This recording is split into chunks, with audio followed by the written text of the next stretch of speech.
So I wanted to create this video. There's just so much craziness going on in the gaming industry. I mean, there's a lot of craziness going on all over the world, actually. But specifically with this woke brigade, the DEI, the alphabet community, and it's really to the point where some of the games that I want to buy, for instance, like Dragon Age Veilguard, right now, if you do any sort of YouTube search on this game, uh, you'll see what I mean. There's so much craziness surrounding that game. People have varying opinions on the game. Some people like it. A lot of people hate it, and that hatred stems from the very first trailer that they released about on the game. People were saying it looked very Fortnite. It didn't maintain the original aesthetic look that Dragon Age was known for. It looked very cartoony. When I saw the trailer, honestly, I really didn't care because I'm at the point, especially being at the age I'm at, I don't care about those types of trailers. I want to see gameplay. So when they finally unveiled, I think it was like a 20-minute. It was a long gameplay reveal. It was very linear. People complained about that the game was it didn't, there was no path deviation. It was just you were on a set path, you followed the path, there were certain things that happened along the path, and that was it. So but me, I looked at the graphics, I looked at the performance, that it looked like the game was running smooth. Another criticism that people had was the player character only had one skill. It was a very early, I think it was very early into the game. Personally, I think that was the wrong decision. You're showing the gameplay of a game that, a game that's highly anticipated. You could have just went with a character that was a little bit further ahead, right? That had a few skills, unlocked skills. You didn't have to reveal any particular story spoilers. And I think that would have been a better way to go. Because you're seeing combat, but you're just seeing one skill performed, and it can get a little bit repetitive and boring, especially people who are looking to see the new Dragon Age game, and they're like, what the hell is this? So moving forward, I learned that IGN gets full rights and access to the promotion of the game, the promotion and showcasing all the footage that we're all going to see about from this game. I've even seen the developers of the game give interview access to IGN, so it was clearly a partnership, and because it's just so ridiculous that you got these people that are in the positions they're in, but yet and still they're still arguing for DEI. How are you arguing for DEI when you're already in a position to do X, Y, and Z? I don't have anything against the alphabet community and any of its sympathizers. That's my right. That's what I believe. Now, is it possible that this Corinne Bush character and its, I'm sure, team of alphabet community members and woke people, are they capable of making a quality product? When I look at the skills, when I look at the voice acting looks good. When I look at the actual weapon attacks, like the actual animations of the weapon strikes, I like what I saw. I really did. I really did like what I saw. And or I liked what I seen, I should say. But what remains a mystery is the actual story of the game, the story beats, how the character's going to progress along their arc, who is the main who is the main antagonist.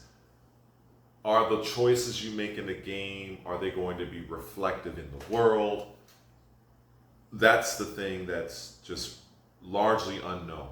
I am very apprehensive because I've seen in just about all other aspects of media, when you have these DEI, the woke, and the alphabet community, when you have these people creating something, it 9 times out of 10 it flops, and lots of money is wasted.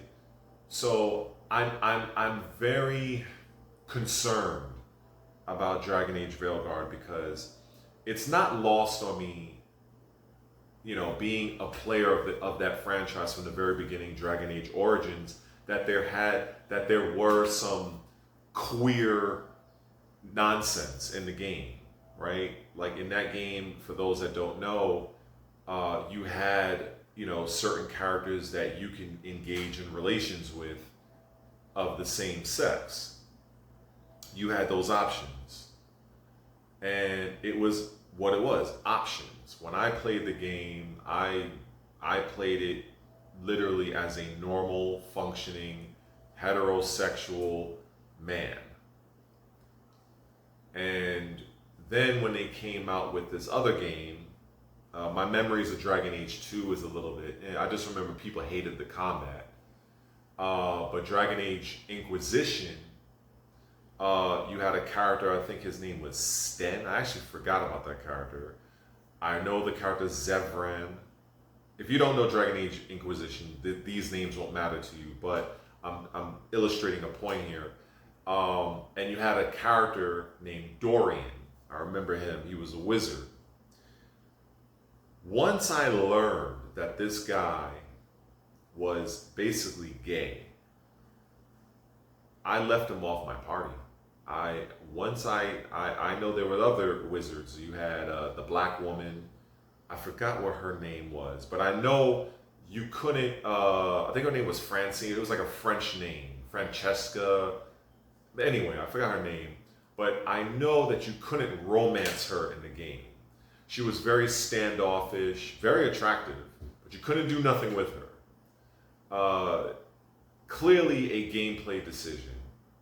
So when we fast forward to a lot of the controversy that I'm seeing surrounding Dragon Age Veilguard regarding its character creation, and I've seen other creators, they gained access to the game because I believe September 19th, some sort of embargo was lifted to where now individual creators can release their footage, giving their own opinions on what they played. I'm aiming to not utilize other creators' gameplay, so it's kind of hard for me to create something new. It's just my choice. It's their gameplay, it's exclusive. Once the game is out and released, then I can just whatever. So I'm just kind of respecting other creators. But from what I've seen, I really do like the combat. I really liked the options in the combat. But that character creator, man, they're given top scars. It's funny that if you're wanting to create a woman character, and you want to enlarge her glutes or her butt and or her chest, what they refer to as her bust size, looking at what is considered maximum, from the side, it looks to me like the woman is barely getting out of an A cup and just into a B cup size.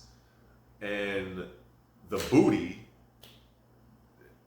she's suffering from a disease, a noacetol. So there really is no ass there. But when you're pushing your identity politics in these types of games that, quite frankly, the vast majority of the audience are normal, straight people, don't be surprised when your game flops. Now, as I said, I like what I saw in the combat. The monsters look kind of odd when you compare it to like previous Dragon Age games, but that is indicative of the lore of Dragon Age, or they're just gonna push their own ideology, because from what I've heard, I think they've gone on record to say that every character is pansexual. When you are utilizing your position to get to, a position where you make decisions and choices, and you are taking an already established IP where the vast majority of the audience is hetero, and you are pushing your own identity politics onto the rest of us, that is when it becomes my issue, and the issue of many other people that believe just as I do. Now, I'm not saying that these people are not talented. I'm not saying anything about that. I'm not saying that they're qualified. Maybe they are. And if they can essentially create a story that is grounded in the lore, a good compelling narrative, I don't care what you do to your body. I don't hate nobody, but I'm tired of seeing the blatant agenda being forced, not just in video games. I mean, look at this Star Wars Acolyte. I can go on and on. You just got these people who claim, we need DEI, we need this, we need that, but yet but you're in these positions, right? When I just look at Star Wars real quick, I look at this Leslie Headland person. That individual had about as much qualifications to show run a Star Wars show than I have the experience to be the new Microsoft CEO. And it showed in the show. The show was rightfully canceled. So I say that to say this. Whenever I learn of these people are, the gays, the alphabet folk, the woke mob, when they are in control of any product, and I'm hearing the term modern audience, I'm very, very concerned and apprehensive of that product, whether it's a game, show, comic, movie, whatever. That's all I got to say on that.